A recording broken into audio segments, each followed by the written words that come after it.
कला के सब्जेक्ट में आपने बहुत सारे फूल वगैरह बनाए होंगे। तो आप लोग देखिएगा इस फूल में क्या बच्चे, नीचे देखिए यहाँ पे ग्रीन कलर के ऐसे स्ट्रक्चर दिख रहा है, ठीक ना। हर एक फूल में बच्चे ग्रीन कलर क्या होता है स्ट्रक्चर, जिसपे वो रखा, जो फूल की पंखुड़ियाँ होती है वो उससे सेट होती हैं, समझ रहे हैं। तो बच्चे ध्यान रखिएगा, ये जो होता है इसी को बच्चे हम लोग क्या कहते हैं, इसे बाह्य दल कहते हैं। इसे क्या कहते हैं साथी, ध्यान रखिएगा, इसे बाह्य दल कहते हैं। इसे क्या कहते हैं मेरे प्यारे बच्चे, इसे बाह्य दल कहते हैं। उसके बाद अगर हम लोग बात करें, जो बच्चे पंखुड़ियाँ होती हैं ना, फूलों की जो पंखुड़ियाँ होती हैं, पंखुड़ियों को हम लोग कहते हैं दल।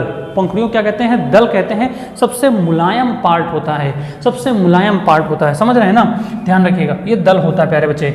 अगर हम लोग देखें, जैसे आप लोग गुड़हल का फूल देख रहे होंगे, तो गुड़हल के फूल में बच्चे यहाँ पे एक संरचना होती है ऐसे, और उसमें मतलब एक उस मूछे टाइप में निकली होती है, उसमें मूछे टाइप में निकली होती हैं। वो जो मूछे होती है ना बच्चे, उसे कहते हैं परागकोश।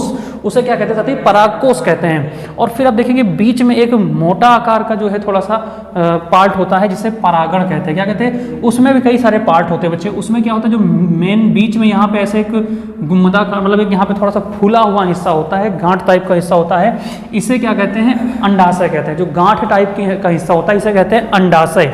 और इस अंडाशय में बच्चे क्या होते हैं, बीजांड होते हैं। इसे क्या होते हैं, बीजांड। इसी के अंदर क्या बनते हैं, बीज बनते हैं, ये होता है बीजांड।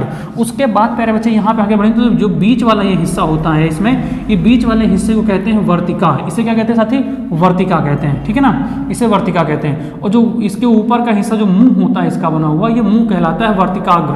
ये क्या कहलाता है, वर्तिकाग्र कहलाता है। और मुंह के बाहर जो बिल्कुल निकला हुआ हिस्सा होता है मुंह, वो क्या कहलाता है, वो परागण कहलाता है। वो क्या कहलाता है, परागण कहलाता है, समझ रहे हैं। वो क्या कहलाता है बच्चे, परागण कहलाता है।